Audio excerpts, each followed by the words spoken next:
اس کی بیوی کے پیچھے لگا ہوا ہوتا ہے. وہ تو ویسے ہی جو ایک لفظ ہے کہنا نہیں چاہیے، بہت برا لگتا ہے کہ بندہ ایز اے لیڈی میں اس طرح کے الفاظ استعمال کروں، لیکن مجبور ہو کے بندہ کہتا ہے کہ وہ تو دلہ ہے اس کا. یہ لفظ میرا ضرور سنائیے گا پلیز. جی جی ایسے ہی آج سناتے ہیں لیکن جی. اور اس کو شرم ہی نہیں آتی ہے کہ اس کو گھر میں بٹھائے، یہ اور خود نکلنا تو خود نکلے، اس کے 2 گونگلو سالے ہیں ان لوگوں کو باہر نکالے. وہ بڑا گونگلو وہاں چھپ کر بگوڑا بیٹھا ہوا ہے اور وہ وہاں پر آ نہیں رہا کیونکہ مجھے اس کو پتا ہے میں گرفتار ہوں گا. گرفتار کس نے کرنا؟ ڈالتے تو ان کی ہیں، کیسے یہ ریسٹ ہو سکتا ہے؟ اور پیسہ اتنا کھا گئے ہیں ابھی بھی باز نہیں آتے. اب کم از کم پاکستان میں کوئی سسٹم ہونا چاہیے، کوئی ایسا لا بنائے کہ 2 دفعہ سے زیادہ کوئی بھی ایز اے پرائم منسٹر یا پریزیڈنٹ پاکستان میں نہیں آ سکتا. جیسے کافی باہر کی کرسچین کنٹریز میں بھی ایسا ہے قانون. یہاں پر 4 دفعہ آ رہا ہے، 5 دفعہ بندہ آ رہا ہے. وہ اللہ ہمارا کیا نام اس کا، ہمارا جو پہلا چیف تھا، کہتے بھی شرم آتی ہے کرنا. وہ جنرل قمر جاوید باجوہ وہ 12 ارب کھا گیا. کوئی قانون نہیں ہے کہ کوئی پکڑا جائے، اس کا ماشاء اللہ ہونا چاہیے. کچھ ہے ہی نہیں اس کنٹری میں. وہ انہوں نے IMF سے یہ لوگ قرضہ لیں گے، وہ بھی انہوں نے کھا جانا ہے. جو سیلاب کے پیسے اتنے باہر کے ملکوں نے ان کو دیے بھی ہیں، وہ آپ کا خسرا بھی لے کر گیا ہے، بلاول چور کا بیٹا، ڈاکو کا بیٹا. یہ بتائیے ترکی میں زلزلہ آیا، ترکی کے صدر نے کہا کہ میں اپنی تمام جائیداد بیچ کے جتنے لوگ متاثرین ہیں ان میں تقسیم کر دوں گا. اور وہ لوگوں کے وہاں پاس گیا اور ان میں اسے نے اس طرح یعنی کہ دیکھا جا رہا ہے کہ جیسے اسے سب سے زیادہ تکلیف ہے. ظاہر ہے سربراہ والد کی جگہ ہوتا ہے، سربراہ ایک ظاہر ہے قوم کا لیڈر بھی ہے. ہمارے لوگ کیوں نہیں، پاکستان مشکل وقت میں ہے اس وقت، اور کیوں نہیں اپنی جائیداد بیچ کے کہتے ہیں یہ ملک کے لیے ہم وقف کر دیتے ہیں؟ بے غیرت ہے یہ کم بخت، اللہ مارے. وہ دیکھیں نا ترکی کے صدر نے کہا، اس کو پتا ہے کہ وہ وہاں کا جو پریزیڈنٹ کے پرائم منسٹر ہوتا ہے وہ ایک باپ ہوتا ہے. عمران خان صحیح کہتا ہے، وہ ایک باپ ہوتا ہے اس قوم کا، اور اللہ پاک نے بھی اس کی پوچھ گچھ زیادہ کرنی ہے. اب اگلا جو الیکشن ہوگا اس پہ ڈیفینیٹلی وہ ون کر جائے گا. اب یہ حرام خور، آپ ایک لفظ بڑا اچھا استعمال کرتے جب آپ کہتے ہیں نا تو مجھے بڑی خوشی ہوتی ہے. حرام خور، یہ جتنے حرام خور بیٹھے ہوئے یہ ان کے تو باپ کی دولت ہی نہیں ہے. یہ تو پاکستان سے ساری دولت لے گئے میں لوٹ کے. کم از کم آدھی ہی دولت دے دیں اس قوم کو. صرف اسی کو ہی نہیں، ہم ان کا اوورسیز، ہم ان کا IMF ہے، ان کو قرضہ ہی نہ لینا پڑے. اگر یہ ہمیں ہمارے رائٹس اور ملک کو صرف وہاں پر چلائیں صحیح تو ہم لوگ ہی اتنا پیسہ بھیجیں گے کہ پاکستانیوں کو IMF سے قرضہ لینے کی ضرورت ہی نہیں پیش آئے گی. ہم لوگ تو پیسے نہیں بھیج رہے جان بوجھ کے اس وقت. کیوں نہیں بھیج رہے؟ اس لیے نہیں بھیج رہے کہ یہ عمران خان نہیں، یہ سارا کھا جائیں گے اور کھا رہے ہیں. اچھا پاکستانی یاد ہے میں پاکستان میں رہتی تھی، ایک دفعہ انہوں نے جب میرا اکاؤنٹ، میں اسٹوڈنٹ تھی، میرا اکاؤنٹ بھی انہوں نے، نواز شریف کہتا ہے جی صبح اٹھے اخبار پڑھی، کہتا ہے جی اکاؤنٹ فریز ہو گئے ہیں. 98 99 بالکل میرا بھی ہوا. کہاں فریز ہو گئے؟ تم کھا گئے حرامزادے. سوری بیچ میں گالی دینی پڑ جاتی، دل کرتا ہے سارا دن ان کو گالیاں دیتے ہیں. میں 5 نمازیں پڑھ کے ان کے لیے بدعا مانگتی ہوں، سارے ان کا بختوں کے لیے. ان کو شرم ہی نہیں آتی. 70 سال کے ہو گئے بغیر تو اب تو نہ کھاؤ پیو، اب تو چھوڑ دو ملک کا پیچھا. ابھی بھی نہیں چھوڑ رہے. اب اس کو لفنگی عورت تو چھوڑا ہوا ہے، روز اپنے کپڑے پہن کر آ جاتی ہے ہمارے پیسوں کے، میک اپ کروا کے. اس کو ذرا اس کے اندر شرم نہیں اس عورت کے. اس کو کوئی پولیٹیکل بات اس کو نہیں کرنی آتی، اکنامیکل بات اس کو نہیں کرنی آتی، کوئی پالیسی اس کو نہیں دینی آتی، کوئی کچھ نہیں اس کو پتا. صرف آ کے عمران خان عمران خان عمران خان عمران خان، اور اس کو کوئی بات ہی نہیں آتی عمران خان کے علاوہ.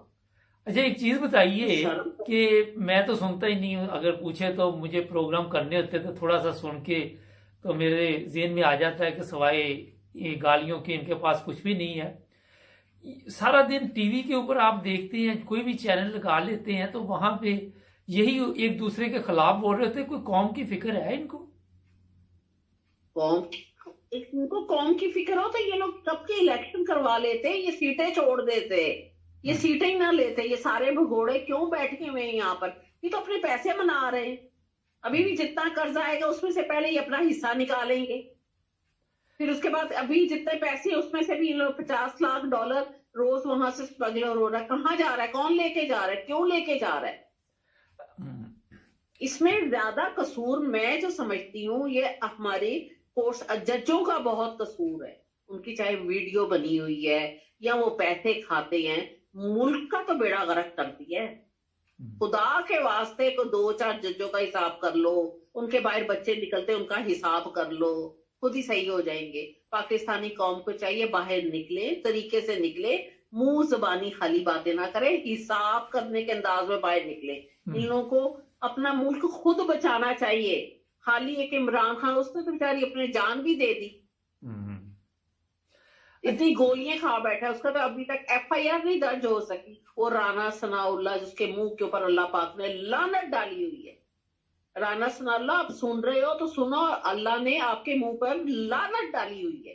کمبخت، کسی گندی ماں کی اولاد، اللہ تیرا بیڑا غرق کر دے حرامزادیا. اچھا یہ بتائیے، بلڈ پریشر ذرا نہ ہائی کریں، یہ بتائیں. بلڈ پریشر بالکل ٹھیک ہے جی. جب یہ ہم ٹی وی دیکھتے ہیں نا تو ہم جہاں پر ان کی شکلیں آتی ہیں ہم فوراً چینل چینج کرتے ہیں. یہ میں بھی ایسے ہی کرتا ہوں. اچھا ایک بڑا اہم سوال ہے، الیکشن کے لیے عجیب ڈرامہ کر رہے ہیں. وہ کہہ رہا میں ملٹری والے کہہ رہے ہیں ہم مدد نہیں کر سکتے، پولیس والے کہتے ہیں ہم نہیں کر سکتے، تمام ادارے اسی چکر میں. یہ کس چکر میں ڈال دیا انہوں نے پوری قوم کو؟ یہ قوم کو نہیں ڈالا، یہ لوگ سب پیسے کھاتے ہیں. آپ کا جو نیا آرمی چیف آیا وہ شکل سے نہیں آپ نے دیکھا، میسنا لگتا ہے، شکل سے ہی میسنا ہے، وہ بھی ٹھیک نہیں ہے. تھوڑے دن بعد قوم کو خود اچھی طرح پتا چل جائے گا. اگر یہ صحیح ہو تو یہ کام ہی نہ ہو، عدلیہ صحیح ہو یہ کام ہی نہ ہو. 3-4 بندے جو ہیں نا ان کا حساب اگر ہو جائے نا تو ٹھیک ہو جائے. رانا ثناء اللہ ہے، آپ کی یہ مریم ہے، آصف زرداری ڈاکو ہے، 3-4 بندے جو ہیں نا ان کا، اور عدلیہ کا کوئی 2-3 بندے عدلیہ کے پکڑے، ان کے حساب کرے، ملک ٹھیک ہو جائے. آپ نے ایک ویڈیو بھیجی، میں دیکھ نہیں سکا، انڈیا کا کوئی میڈیا کچھ کہہ رہا تھا، کیا تھی وہ؟ وہ انڈیا میں انہوں نے اپنے نیوز میں ان لوگوں کی نا ساری پکچر سامنے رکھی ہیں اسٹیچو بنا کے، اور 5-6 بندوں کے، نواز شریف کے، شہباز کے، مریم کے، آصف زرداری، ان لوگوں کے جی، کہ یہ سارے غدار ہیں. ان لوگوں نے اتنے ان لوگوں کے اوپر جرائم ہیں، ان لوگوں کے اوپر اتنا منی لانڈرنگ اور پیسے غبن، اور ان کی ساری قید کے بارے میں بتایا گیا کہ ان لوگوں نے ملک کا بیڑا غرق کیا ہے. انڈیا یہ نیوز دے رہا ہے، اور آٹا تک نہیں مل پا رہا ہے. پھر سب ان لوگوں کی وجہ سے ہوا ہے. ہم سے انڈیا سے آٹا نہیں لے رہے، روس سے جا کے لے رہے ہیں. یہ ساری ان لوگوں کی کرتوتیں بیان کی ہے. انڈیا نے کتنی شرم آئی ہے دیکھ کے نا وہ نیوز نا ان کی، کہ پاکستان کی یہ ریپوٹیشن پوری دنیا میں جا رہی ہے. شرم آ رہی ہے تو ہم نام لیتے ہیں نا کہ ہمارا پیچھے سے تعلق پاکستان سے. میں اپنے دیکھنے والے کو یہ بتا دوں کہ انڈیا میں آپ آن لائن آٹا آرڈر کریں، 10 منٹ میں آپ کے گھر میں آٹا پہنچ جاتا ہے، اور اس کا ریٹ بھی میرا حال کافی 30 روپے کلو کا، میرا حال پتہ نہیں کہ 25 روپے انڈین کلو میں مل رہا ہے. اور ہمارے دیکھ لیں کیا حالات ہیں، اور مل بھی نہیں رہا. اچھا یہ بتائیے کہ یہ انتخابات کروائیں گے؟ نہیں، یہ جب تک عمران خان اللہ پاک اس کو لمبی زندگی دے، صحت کے ساتھ، اللہ اس کو سلامت رکھے، اللہ اس کو کچھ نہ کرے، تو یہ ان کی کوشش ہے کہ ہم اس دوران میں عمران خان کا حساب کریں، پھر ہم الیکشن کروائیں. آپ سمجھتے ہیں کہ یہ عمران خان کو گرفتار کر لیں گے؟ عدالتوں میں اب پیشیاں آنی شروع ہو گئی اس کی. ہاں جی، وہ یہ راستے میں اس کو مارنا چاہتے ہیں، اس کا حساب راستے میں کرنا چاہ رہے ہیں، عدالت پہنچتے پہنچتے کرنا چاہ رہے ہیں. اور زرداری نے بے نظیر مار دی. کس نے پکڑ لیا زرداری کو؟ اس کے بھائی مروا دیے، اتنے کم بخت ہے. ارشد شریف مار دیا. کچھ ہوا ہے پاکستان میں؟ اچھا کچھ نہیں ہوا. عمران خان کو عدالت تک نہیں جانا چاہیے. اچھا عمران خان، اب ایک سوال ہے بڑا اہم کہ اس کے لیے روزانہ یہ نئی پریشانی کھڑی کرتے، جس طرح آج کل وہ کیا نا شیخ رشید جیل میں پڑا ہوا ہے نا بیچارہ جی، وہ بے گناہ. اچھا وہ خسرا کا ہے تو صحیح کا ہے، غلط تھوڑی کا ہے. اگر اتنا شرم والا ہے یہ تو 4 بچے جم کے وہ کھائے نا، حرامزادہ بلاول خسرا. ہم خود کہتے خسرا خسرا.